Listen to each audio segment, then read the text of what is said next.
All right. What up, world? Y'all already know what it is. It's your boy Jeff, cool boy Jeff, the Wave 804, back again with another video. And today I have the honor and the pleasure to interview Miss Sharde Lee. She got a lot of stuff going on. Y'all already know her for her music, content creation, and modeling. But today I will be sitting down with her so you have a opportunity to see what's going on and see what's coming as far as the future. So first and foremost, if you can go ahead and introduce yourself, let everybody know who you is, and we'll go ahead and start from there. Well, what's popping, y'all? My name is Sharde Lee. I am a recording artist, as he mentioned, published model, content creator, brand ambassador. I do a little bit of everything. I try and keep my foot in everything just to keep my momentum going. You never know what's gonna give you that big break outside of music. And just having the experience in other areas is super dope. I was born and raised in the Bay Area, small little town outside of the Bay Area. It's called Salinas, California. Um, After college, I moved to Louisville, Kentucky, because that's where my dad is from. Mm, And there I established my 9 to 5 career. I'm a quality engineer, so I established my career there. okay. Um, and then I moved to Atlanta about a year ago. It's actually will be a year the end of July. Okay. Yeah, Congrats. Congratulations on it. thank you. That's what's up. Well, first and foremost, how are you feeling today? I feel good.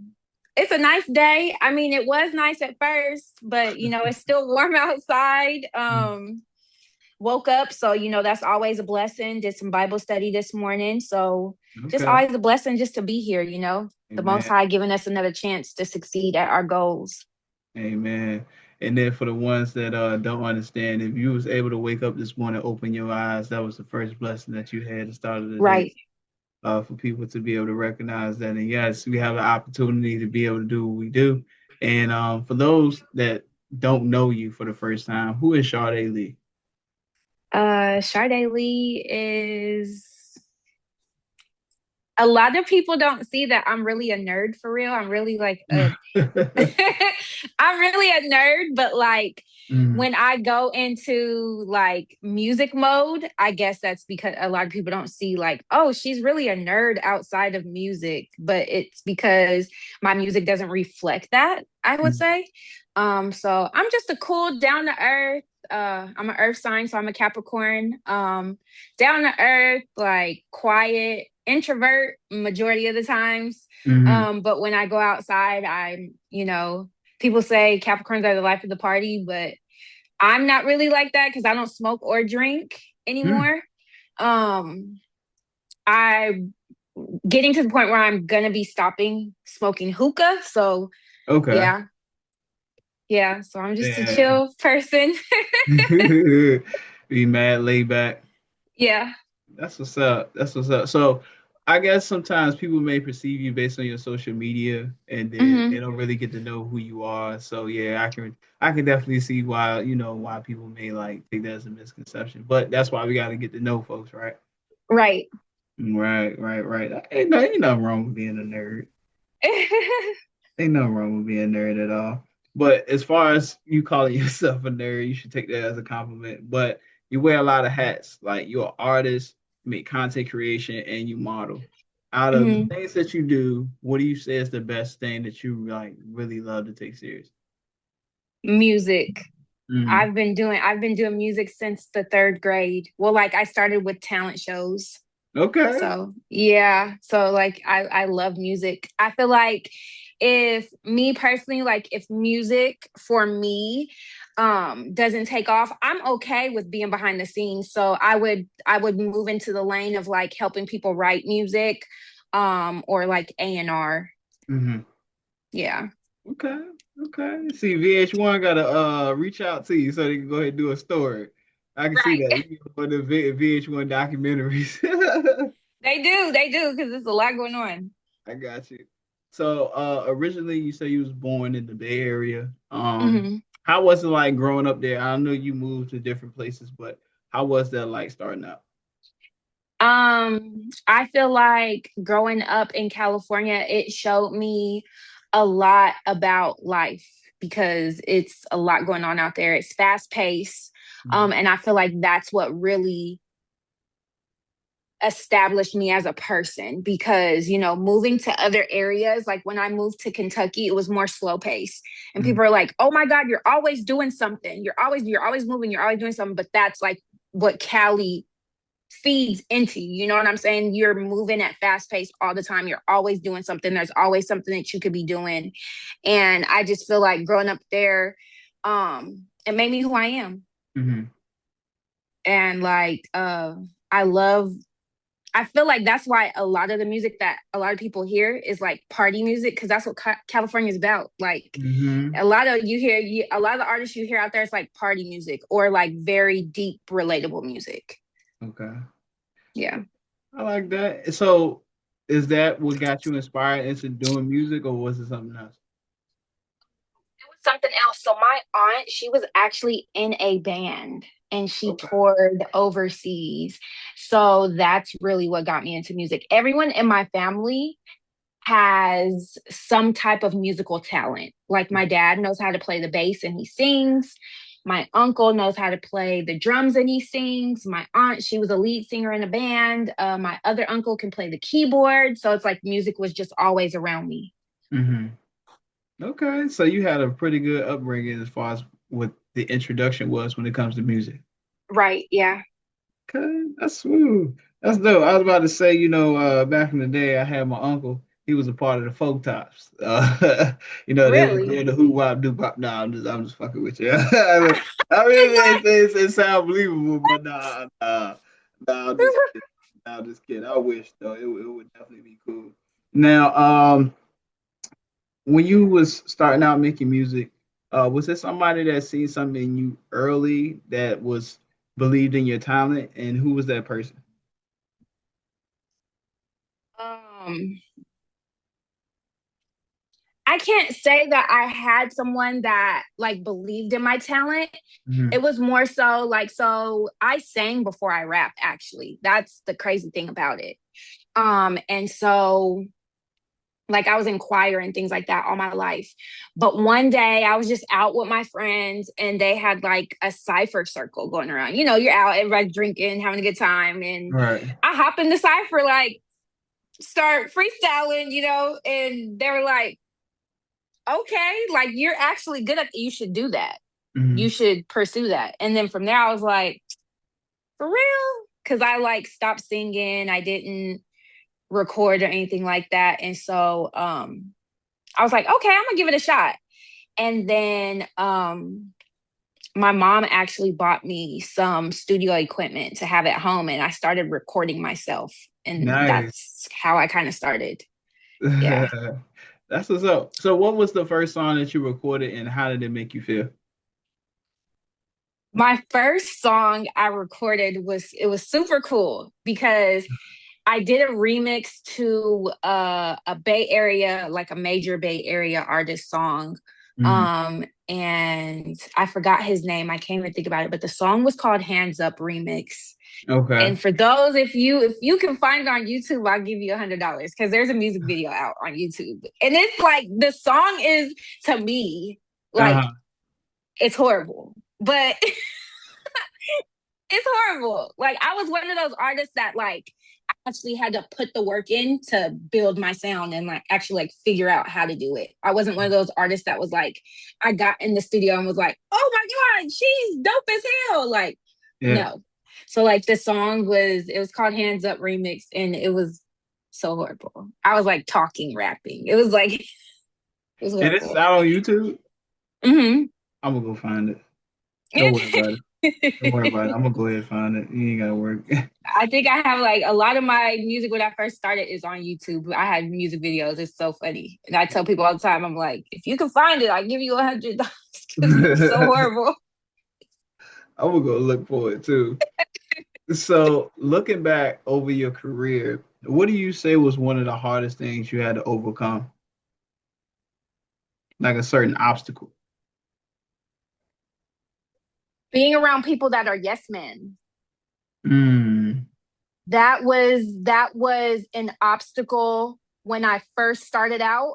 Hmm. Not even when I first started out. I feel like it was like, you know, a lot of people, that's how you could tell who's really your friends and who really wants to see you grow. Right. Because a lot of people, oh my God, that's so dope. That's so dope. That's so dope. I feel like as an artist, I didn't really start growing until I worked with a certain producer. Mm-hmm. And we made the song Bag Get It Together. His name's Ace Charisma. When I started working with him, like, he will tell you, no, scratch that. That's horrible. You need to go back to the drawing board. And I feel like once I started working with him, I was really able to elevate and grow and find my sound as an artist. And that was like in 2024. And it's sad to say, but it's like I was around so many people and they're just like, God, you're so dope. That sounds so good. And but it's like if you're around the right people and they really believe in what you're doing and they really want to see you grow, they'll give you corrective criticism to Mm-hmm. allow you to grow. So I Mm-hmm. feel like that was something that I had to really like use my discernment and actually grow and figure out like, okay, these people are just around you to see if it's going to work out or not. Mm-hmm. Yeah, those are some really good answers because we all go through it. Mm-hmm. Hey, because support is not hard, but it's really hard when you have people that's been around you for a long time. They don't give you the same thing like everybody else do when it comes to strangers. So I definitely get Mm-hmm. it. And was there ever a time in your career that you questioned on continuing as far as like your music career? And if that did happen, what made you keep going? So when I moved from California to Kentucky, I actually stopped making music. I got pregnant with my daughter Mm-hmm. and I wasn't making music at all. I was just, focusing on my career as a quality engineer.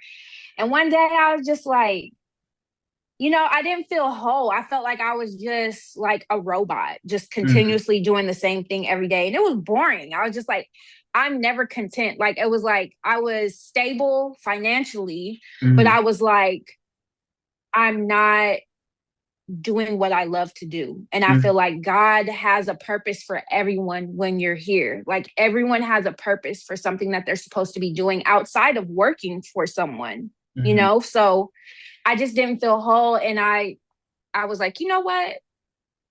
I went and I bought some studio equipment again and I just got back to it. Like, I was just like, I have to do this. And then um I started doing it, but I wasn't really serious about it. Like, I was like, I would drop a song and shoot a video to it, but I wasn't really marketing it. I wasn't really pushing it.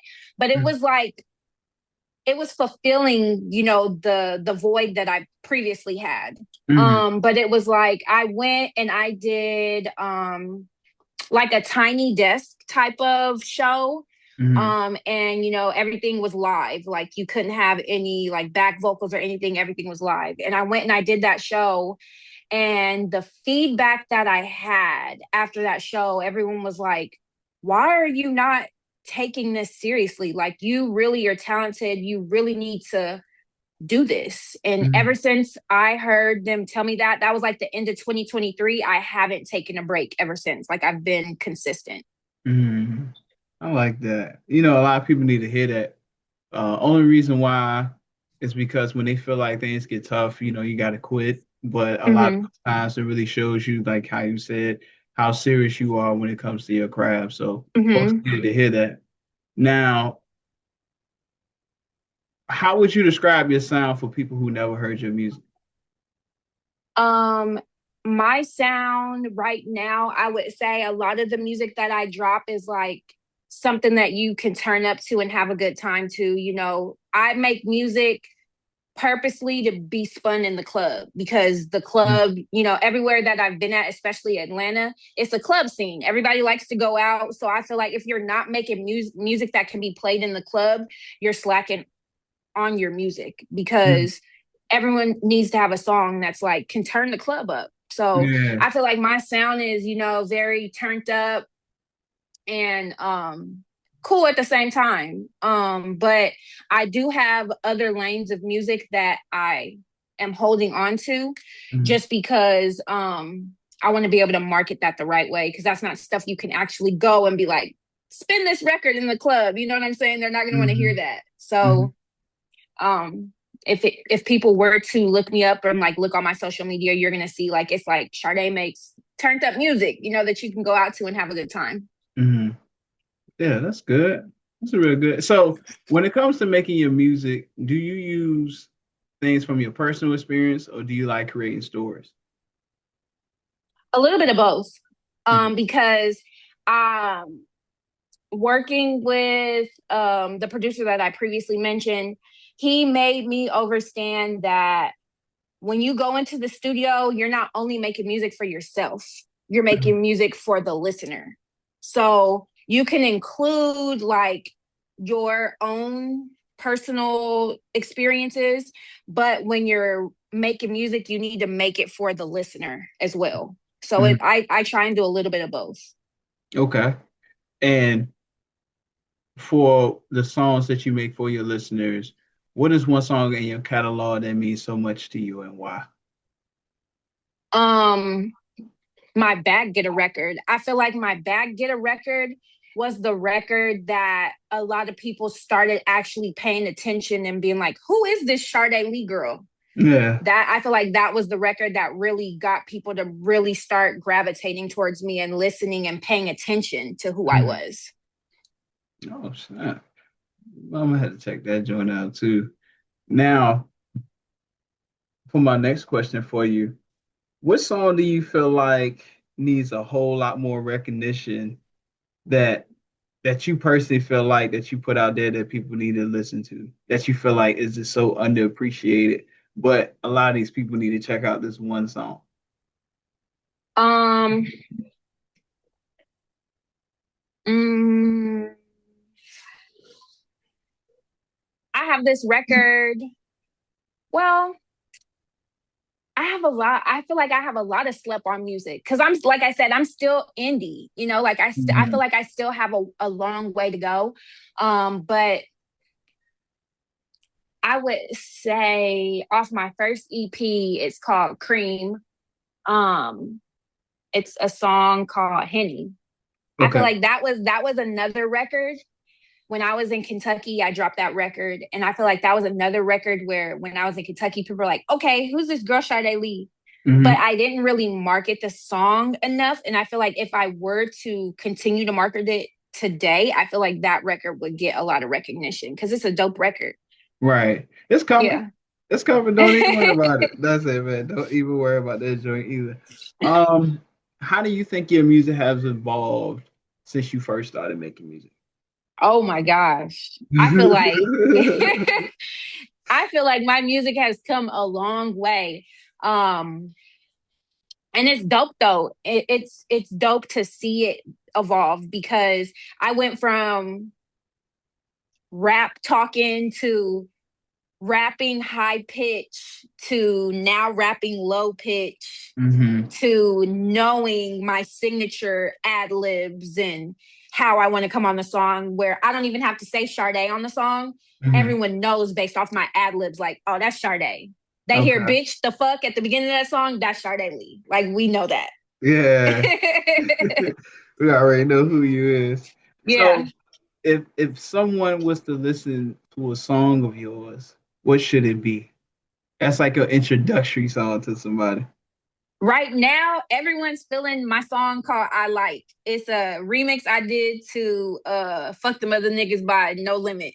Yeah. Everybody's liking that song right now. So it's actually about to drop. I'm uploading the EP today. My EP's called Ain't Going Home. Hmm. And it's a like the title right there, Ain't Going Home, turned all the way through.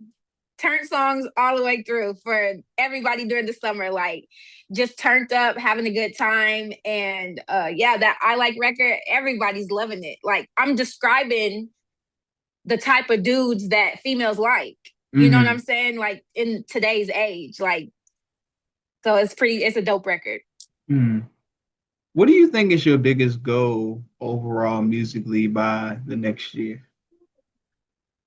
Um my goal for me personally, I would say, is to increase my income from music. Because like I said, I really don't care being like A list, B list, any list type of celebrity. If it comes, that's so dope. Thank you God Mm-hmm. for that. But that's not really my goal. My real goal is to not have to work a 9 to 5 and do what I love. Mm-hmm. So that's my main goal. Okay. Hey, I want you to achieve your goal because I know you're already on it too, but very focused and seeing how the way that you really take it seriously and how much that you love it. And I know you got hella stories that you can tell behind you, your way to becoming who you are now. And there's so much stuff that's going on. Now you have the industry girl, you know. hmm How did that opportunity come about? Um, I actually have been going out, promoting my music, doing shows, and I ran into a group. No, I was working with a promoter, and he was somewhat like co-managing me, Mm-hmm. and he was close to another young lady that had a group called Nobody's Left Behind. Mm-hmm. And I ended up joining that group. And then, they posted about the Industry Girl show to go audition. Okay. And then so that's how I found out about that. Okay. And what can viewers expect from you on that show? Um, just me. I feel like on the show, you see how competitive I am, because on the first couple episodes is like shows like the auditions and everything about that. So during my audition, they made me sing. I didn't Mm, rap. Yeah, so that's one thing. So you get to see Sharde sing live. Then you get to see me in the studio. We actually had to create a record for challenge one. So you get to see me in the studio recording live, raw, um, getting mad, getting irritated because I'm always like that if it doesn't come out right. So you get to see that side of me. And then you see like I'm not into drama. Like, so anytime there was any drama on the show, Sharde Lee was not around. Sharde Lee was up in her room, most likely doing Bible study. So you see, like, okay, like I'm just different than a Mhm. lot of other artists, I would say. Hey, I like that. Somebody who got a lot of self-respect. What was your favorite moment while filming on the show? Um, I would just say staying in the house, period. Mhm. Um, and somebody stole my Vaseline, my jar. So Not the Vaseline. yeah, they stole a brand new jar of Vaseline. Oh. Wow. So when you had an opportunity to do this, was it anything that made you change your mind, either with yourself or the industry that you was in? No, because I like what the show stood for. Mhm. So the show basically was about women empowerment, right? Mhm. So it wasn't like baddies where it's like you go on the show and you're gonna have to fight 24/7. So I like the fact that it was like it's the show basically wanted to show, are you an industry girl or are you an industry hoe? Like, which one are you? Are you someone which route do you take as an artist or Right. someone that's in the industry? So I like that about the show. Okay. What message do you want viewers to take away from you while watching on the show? Um,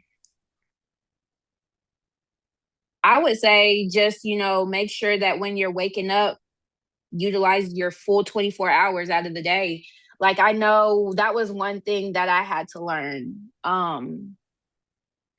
Waking up, you go and work for someone 8 hours, 10, 12 hours out of the day, you get home, you're drained, you're tired.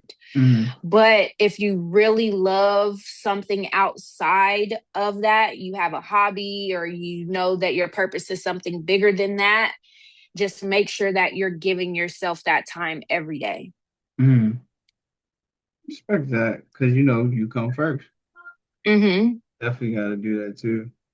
What do you say was one of the most challenging things while being on the film, like while filming? Not having my phone. Oh, yeah.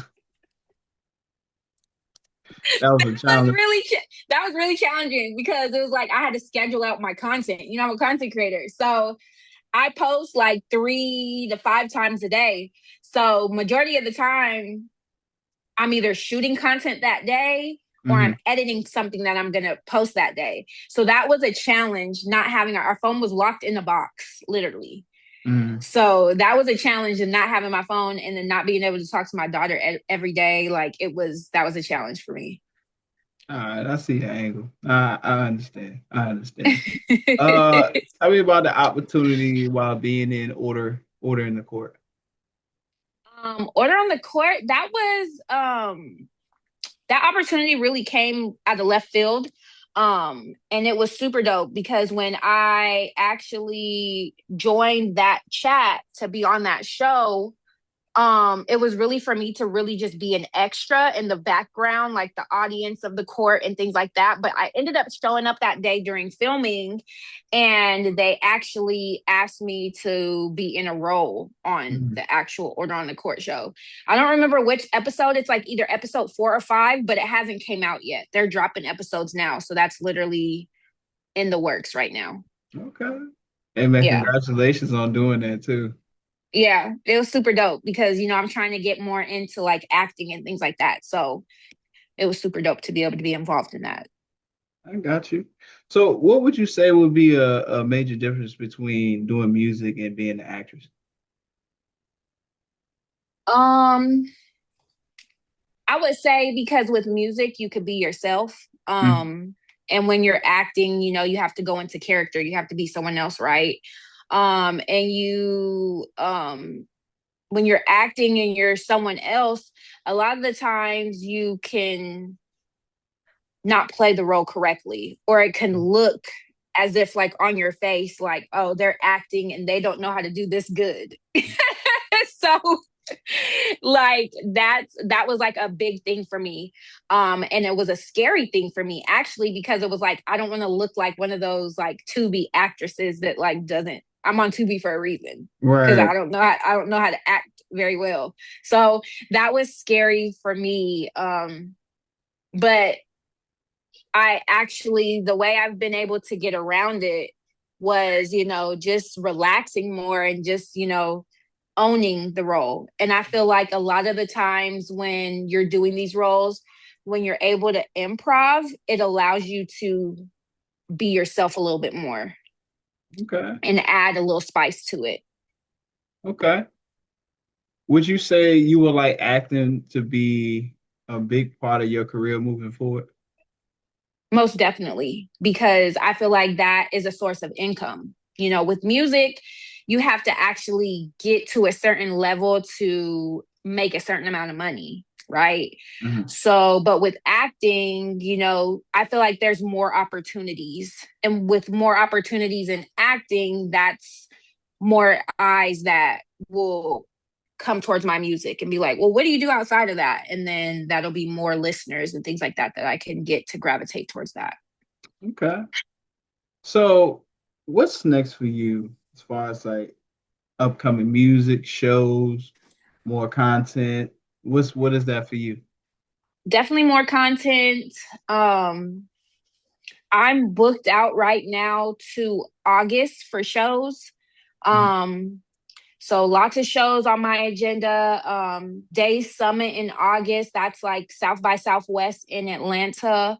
I'm on that. I got casted for another TV show in Atlanta. It's called Pretty Pressure. So I'm on that show. I'll be going to a content house this month Yeah, that's to do dope. that. What else? What else? What else? I'm trying to think. I think that's pretty much. I got casted for like 2 other movies. Like, so I have a lot of stuff going on. It's a lot of stuff going on. Super dope. Just trying to stay busy and stay active. That was like literally the whole reason why I moved to Atlanta. Hmm. So I'm just taking advantage of being in a dope place with a lot of opportunities. Hmm. I feel like a lot of people take that for granted. Yeah. Um, So I'm just trying to take advantage, keep my face out there, and just staying consistent, staying, even if I'm tired. Like I think last night was the first night I actually think I got 8 hours of sleep. I've been like running on 2, 3 hours. Yeah. So yeah. Yeah.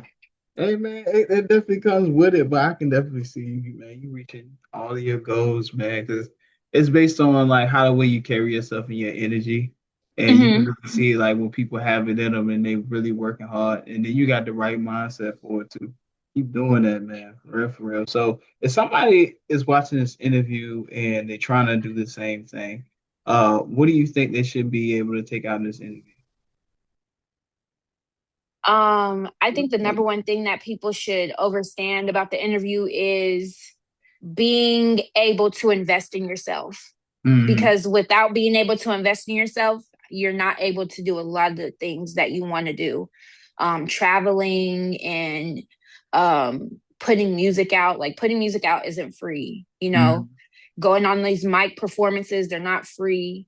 So you have to create a budget that you can work around each month for yourself.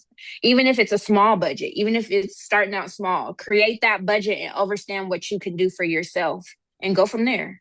Mm-hmm. That's good. That's real good advice, man. I'm taking it all in too. Uh, so as far as your legacy, what was something you would like to leave behind in the music in the entertainment industry? Timeless music. And that's the music I haven't dropped yet. I mean, I feel like a lot of my turn up stuff is dope because I listen back to it. I'm like, dang, that's so dope. Like, what the Mm-hmm. heck? But like a lot of the stuff that I'm gonna be dropping in the fall, I feel like is gonna be like super dope, timeless music. Like and that's what I want people to be able to look back at. Like I'm really big on like R&B. Like I listen to a lot of the old music and I'm like, oh my God, this is so dope. It's timeless. Like you can just listen to this whenever. I want to have music like that. So where like it's 2055. We're like, dang, Sharde Lee, she dropped this in 2026. That was so dope. Like I Yeah. love this song still. So like I want to have music like that. I want to be able to just sit in people's freaking. I don't even know how they're gonna stream music then, but I don't know. But I want people to be able to have my music and love it and look back and be like, "Yo, she was super dope. She was cool." Like Yeah. I wish I would have been able to see her live, or I'm still live would have came. Like I don't know, like something. Like yeah, I just want to be timeless when it comes. When people look at me, I want them to be like, "Wow, she was a timeless artist. She was dope. She loved fashion. Like she was cool. Like she was down to earth. Like yeah." Hey man, you said it best yourself. Sade Lee, I just want to tell you thank you for allowing me to conduct this interview. I hope that you enjoyed it, was able to share a whole lot of things. It was fun. The questions that I asked, I wanted to dig a little bit deep to see the type of person you are, the music that you make, and you wear a lot of hats. So, as far as what I've been hearing, you already got your head in the right place. So just got to keep doing what you're doing, and you already there. You just walking in within your purpose. Yeah, I appreciate that. I really appreciate the opportunity. Anytime I can sit down and do an interview and like allow people to learn more about who I am outside of the music and like brand ambassador, because, like you said, people see social media, but they don't really see you outside of that unless they Mhm. like really know you. So it's dope to sit down and have an interview. So anytime anyone offers it, I'm super down to do it. Hey man, look, you let me know the next time when you got something going on, you got a promo run or whatever. The Wave at the Four got his doors open, so you just let me know. I got you. I appreciate that. Yes, ma'am. Hey, before you go, let everybody know they can follow you out on all social media platforms and streaming. On all social media platforms, you can follow me at SHARDELEE_ That's Instagram. Anywhere else, you just search Sharde Lee and I should pop up. Hmm. Pop up like a bad scab, man. That's a Yeah, good one. man, pop it up like a bad scab. I'm gonna go ahead and I'm gonna go ahead and get that legalized. So you know what I'm saying, gotta take that from me now. Nah, man, Sade Lee, thank you again for blessing us with your presence, and thank you for everything what you've been putting out there. You working hard, so everything is coming for you. So just keep on doing your thing, man. I appreciate that. Thank you so much. Yes, ma'am. So for everybody else, this is your boy Jeff, cool boy Jeff, the Wave 804. Y'all go ahead and check out Sharde Lee on everything, man. She got a lot of dope things that's coming. Click that notification bell so if she drop anything, you'll be the first one to get it. And until next time, see you. Yeah.